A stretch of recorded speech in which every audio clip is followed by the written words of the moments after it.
नमस्कार राजसमंद, जय हिंद, जय भारत, जय पब्लिक सरकार। और आज हमारे साथ आपनों लोग राजमंच पर उपस्थित हैं इस नगर के वरिष्ठ और संघर्षशील व्यक्तित्व एवं श्री भगवत जी शर्मा एवं साथ ही पूरे विश्व में जो युग निर्माण योजना चल रही है गायत्री परिवार, वहाँ से मोहन जी गुर्जर साहब भी हमारे साथ उपस्थित हैं। आइए हम बात करते हैं और जानते हैं कि किस प्रकार से जो हमारा लक्ष्य है स्वर्णिम राजसमंद नव निर्माण, उसमें उसको हम साकार कर पाएँ। वैसा आप लोग बहुत बहुत स्वागत, अभिनंदन और चरण स्पर्श दंडोत। तो मोहन जी भाई साहब, जैसे कि पूरे विश्व में एक गायत्री परिवार एक क्रांति जगा रहा है, लेकिन नव निर्माण की हम बात कर रहे हैं, तो थोड़ा सा अपने राजसमंद में भी आपका शक्तिपीठ का एक बहुत अच्छा स्थान है और बहुत काम कर रहे हैं, तो थोड़ा सा हमारे राजसमंद के लोगों को बताएं कि किस प्रकार से गायत्री परिवार इस विश्व को एक नया युग निर्माण की ओर ले जा रहा है। परम पूज्य गुरुदेव पंडित श्री राम शर्मा जी ने तपस्या की और उन्होंने एक अभियान चलाया था, प्रज्ञा अभियान, और युग निर्माण योजना चलाई थी। और इसकी शुरुआत सन 1960 में मथुरा में 1000 कुंडी यज्ञ हुआ था, वहीं से शुरू हुआ था ये, और उसको युग निर्माण योजना नाम दिया था। मानव में देवत्व का उदय और धरती पर स्वर्ग का अवतरण, ये इसका लक्ष्य है युग निर्माण योजना का। वर्तमान में आप जिस उद्देश्य को लेकर के चल रहे हैं, स्वर्णिम राजसमंद नव निर्माण की बात करते हैं, तो इसमें इसको स्वर्णिम राजसमंद बनाने के लिए जैसे भी वर्तमान में वोट पड़े, तो राजतंत्र भी एक फैक्टर है, क्योंकि युग का निर्माण करने के लिए युग को ले जाने वाले, युग को लीड करने वाले 6 व्यक्ति होते हैं। एक तो जैसे वैज्ञानिक विज्ञान तंत्र, दूसरा राजतंत्र है, तीसरा धर्म तंत्र है, चौथा अर्थतंत्र है और पांचवा कला तंत्र है। ये सारे तंत्र अपने अपने तरीके से इस समाज को दिशा देते हैं और समाज को ले जाते हैं। समाज उसी दिशा में चलता है जिस दिशा में ये चाहते हैं। जैसे कला तंत्र अगर विकृत हो गया तो फैशन परिस्थिति में जैसा समाज को जाता है उस दिशा में ये जा रहा है। जहाँ पर ये जैसे मान लो एक पिक्चरों के माध्यम से अगर मतलब नैतिकता की बात करते तो नैतिक समाज बनता, और फैशन परिस्थिति में ये मतलब उस वासना की तरफ ले जा रहे थे, वैसी मतलब युवा पीढ़ी जा रही है। धर्मतंत्र भी अगर ऐसा हो कि ईश्वर सर्वव्यापी न्यायकारी और वो सर्वव्यापी है, अगर इस बात को दुनिया समझती तो वास्तव में इस पूरे विश्व का तो धर्म तो एक ही होता ना। भगवान का अनुशासन तो मानव मात्र के लिए एक ही है, तो इंसान नेक बने, ईमानदार बने, सज्जन बने, परोपकारी बने, यही तो ईश्वर चाहता है। समूची सृष्टि तो भगवान की बनी हुई है। अगर आप कहें कि अल्लाह ने पूरा विश्व बनाया तो बिल्कुल सही है, अल्लाह ने पूरा विश्व बनाया, तो इस विश्व को समुन्नत करो ना, इसमें मारकाट क्यों करते हो? भाईचारा और प्रेम वो हर सबके लिए जरूरी है। तो यही तो धर्म तंत्र शिक्षा देता है। तो धर्म तंत्र विकृत हो जाएगा तो फिर बाद में दुनिया में ये सारी मतलब मारकाट होती है। धर्म तंत्र अगर जितना सही कर सकता है उतना ये धर्म तंत्र के माध्यम से बुरा भी होता है, क्योंकि आस्था से जुड़ा हुआ आदमी कुछ भी करने के लिए तैयार होता है। राजतंत्र अगर सही दिशा में चलेगा तो लोगों का भला होगा निश्चित रूप से, लेकिन राजतंत्र में अगर विकृति आ गई, भ्रष्टाचार आ गया, तो फिर बाद में उसके लिए आप ये देखिए कि ये सारी समस्याएं पैदा होती है। आज जिस समस्या को लेकर के हम चल रहे हैं कि इस जैसे एक व्यक्ति अपनी बेटी के लिए योग्य वर ढूंढता है और वो इसमें कभी भी ये समझौता नहीं करता कि उसमें कोई भी विकृति हो, तो इसी प्रकार उस योग्य वर को दे करके ही अपनी बेटी को सौंपता है। तो ये भारत माँ है। थोड़े से प्रलोभन में आकर के भारत माँ के खजाने की चाबी जिसको आप सौंप रहे हो, तो क्या आपको ये विचार नहीं करना चाहिए कि इसके हाथ में अपनी माँ को सौंप रहे हैं? भारत माता, ये धरती भी तो हमारी माँ है। तो क्या हमें ये नहीं देखना चाहिए कि ये आज हम थोड़े से प्रलोभन में आकर के इसको वोट तो दे रहे हैं, लेकिन कल ये मतलब हमारी भारत माँ की, हमारे देश के खजाने की चाबी इसके हाथ में आएगी। तो यहाँ पर ईमानदार व्यक्तित्व होना चाहिए, विवेकशील व्यक्ति भी होना चाहिए। आदमी में सर्वगुण संपन्नता आदमी नहीं होता है, लेकिन फिर भी धरती माता ने बीज नहीं खोया। अगर हम ढूंढें, आज मतलब कोई भी आदमी आता है कि भाई साहब हमको वोट दीजिए, अपने ग्रुप को लाता है, सब कुछ थल बल येन कैन प्रकार मतलब वोट देने के लिए जिस प्रकार के ये चले गए। लेकिन अगर मान लो समाज जैसा विवेकशील प्राणी, आज हम कमेटियां बना रहे हैं, तो ये कमेटियां उसी समय समाज में निर्धारित कर ली गई होती कि हमारे को अपने में ये विवेकशील है, ये ईमानदार है, इसमें सूझबूझ है, इसमें वो सारी खूबी है कि मतलब ये इसको सारी जानकारी भी है कि ऐसे व्यक्ति को क्या समाज में नहीं ढूंढा जा सकता। अगर ऐसा व्यक्ति सोचते तो फिर बाद में वो तो बिल्कुल उसको वोट पड़ने की जरूरत ही नहीं, उसको अपने आप नॉमिनेट करके उसको भी कर सकते थे। संविधान कहाँ अड़ा रहा है? तो आप अगर मतलब सभी मिल करके यूँ कहते हैं कि भाई हम इस फलाने व्यक्ति को हम चुन रहे हैं, तो वहाँ कौन सी बाधा आ रही है? वोट पड़ना जरूरी थोड़ी है। लेकिन जिस भी स्थिति में आज अगर चुन करके कोई व्यक्ति आ रहा है और जैसी स्थिति है, तो इसके लिए अब बहुत ज़रूरी हो गया है कि समाज में जो प्रबुद्ध वर्ग है, कुछ समझदार लोग हैं, जो अनुभवी हैं, जो उम्र का जिनको अनुभव है, ऐसे व्यक्ति जो बुजुर्ग व्यक्ति हैं, जिनमें ये सारी जानकारी है कि भाई अपने समाज में किस किस प्रकार की अपने क्या कमी है, तो उनकी नकेल उनके ऊपर होनी चाहिए।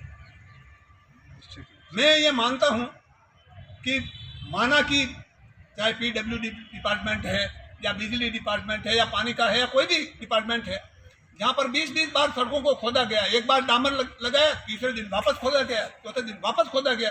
अरे यार 20-20 बार ये खर्चा किसका हो रहा है तो जनता का ही, हमारा ही तो खर्चा है। 20-20 बार क्यों सड़कों को खोदा जा रहा है? क्या हम सभी विवेकशील प्राणी एक बार नहीं सोच सकते कि यार एक ही बार में सारी लाइनें डल जाए? तो हम में वो सूझबूझ, वो विवेकशीलता और वो सारी चीज़ें ऐसे प्रबुद्ध वर्ग के हाथ में होनी चाहिए, जो ईमानदारी से अपना, जैसा गांधी जी का सपना था कि स्वराज्य राम राज्य से तुलना की गई थी, तो वैसी स्थितियां तभी बन सकती हैं जो समझदार आदमी का इनके ऊपर अंकुश हो। धर्म तंत्र के ऊपर समझदार का मतलब राजतंत्र के ऊपर धर्म तंत्र का अंकुश होना चाहिए। धर्म तंत्र का मतलब समझदार आदमियों का। तो अगर इनका ऐसा होगा तो निश्चित रूप से स्वर्णिम राजसमंद बनना ही है। नहीं, बहुत सही कहा आपने। और अब हम आपका कुछ अनुभव, क्योंकि मोहन जी भाई साहब काफ़ी लंबे समय से पूर्ण रूप से इस समाज, राष्ट्र और इस विश्व के निर्माण के लिए गायत्री परिवार से जुड़े हुए हैं और सेवा दे रहे हैं और अपना अपना बलिदान और त्याग भी किया है। तो भाई साहब, आपका पूरा जीवन ही एक समाज के लिए और युग निर्माण के लिए समर्पित है। तो आपका अनुभव क्या कहता है कि क्या वास्तव में समाज में ऐसे प्रबुद्ध, अच्छे लोग, सामर्थ्यवान लोगों की कमी दिखती है क्या, कि जो विकास नहीं कर पा रहे हैं? नहीं, सुधरे व्यक्ति, हमारी इकाई क्या है? व्यक्ति है। सुधरे व्यक्ति और परिवार होगा तभी समाज सुधार। तो हम ये मानते हैं कि जैसे सबसे पहले जो मैं आपको बात कर रहा हूँ, तो मैं अपने आप में सुधरूँ। अगर मैं दूसरों को ये कहता हूँ कि भाई साहब आप बीड़ी मत पीजिए, तो मुझे ये सोचना चाहिए कि मैं भी तो बीड़ी नहीं पीता हूँ। अगर दूसरों को ईमानदारी की बात करते हैं तो क्या मैं ईमानदार हूँ? तो जहाँ पर व्यक्तित्व का प्रभाव निश्चित रूप से पड़ता है, ये मेरी अपनी मान्यता है। गुरुदेव ने कहा है कि किसी का सुधार उपहास से नहीं, बल्कि उसको नए सिरे से सोचने और बदलने का अवसर देने से होता है। ईमानदार होने का अर्थ है हजार मनकों में अलग चमकने वाला हीरा।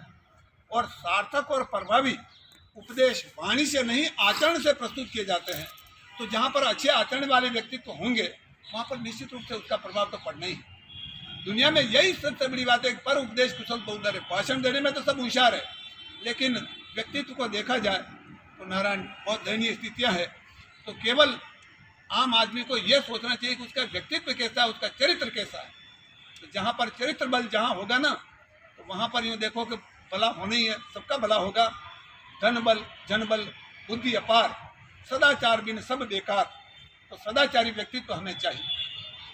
हम ये प्रश्न ये था हमारा कि क्या हमारे राजसमंद में जिस प्रकार का हम कल्पना कर रहे हैं स्वर्णिम राजसमंद को बनाने के लिए, जिस प्रकार के चरित्रवान अच्छे नागरिकों की ज़रूरत है, तो आपके हिसाब से वैसे बहुतायत में है या नहीं है? यहाँ देखिए, मनुष्याणाम सहस्रेषु कश्चित् यतति सिद्धि है। माना कि बहुतायत में नहीं है, लेकिन फिर भी हैं, अच्छे आदमी हैं। और अच्छे आदमी जब संगठित हो जाएंगे ना, तो निश्चित रूप से सबका भला होगा। इस धरती का सबसे बड़ी विडंबना यह है कि जहाँ पर देवत्व अच्छे आदमी होते हैं ना, वो संगठित नहीं रह पाते। मतलब देवता जब जब भी मतलब बिखरे, असुरों ने उन पर आधिपत्य किया। असुर संगठित रहते हैं, गुंडे और बदमाश सब मिले हुए रहते हैं, संगठित रहते हैं, और अच्छे आदमी मारे कहीं कहीं लेनो देनो। जब ये भले आदमी एकत्रित हो जाए ना, तो समझ लो कि स्वर्णिम राजसमंद हो गया। मुझे इनसे कोई लेना देना नहीं, इनको मुझसे कोई लेना देना नहीं, मुझे तो मेरी दिनचर्या में मैं मस्त हूँ, वो इनकी दिनचर्या में ऐसा क्यों है? जबकि यूँ कहते हैं कि 2 गुंडे, 5 गुंडे मतलब पूरे एरोप्लेन को हाईजैक करके मतलब वहां पर ले गए, वो संगठित है 5, और ये 150 संगठित नहीं थे। तो 3 दिन तक वो भूखे रहे। यहाँ 2 गुंडे होते हैं मतलब पूरी बस को लूट लेते हैं, क्योंकि वो संगठित है। तो समय ये कहता है कि भले लोग भी संगठित हों। जब आप सोचते हैं कि राजसमंद का अच्छा होना चाहिए, मैं सोचता हूँ कि अच्छा होना चाहिए, तो क्यों ना हम सब मिल करके इसको अच्छा बनाए। निश्चित रूप से ये मेरी मान्यता है कि भले आदमी संगठित बने।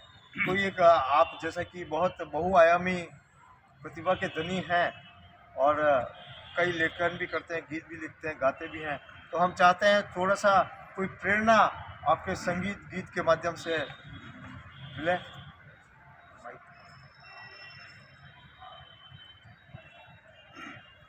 गुरुदेव ने आश्वासन दिया है कि उज्जवल भविष्य आएगा, धीरे धीरे ठोकरें खा करके भी आखिर सत्य की जीत होगी।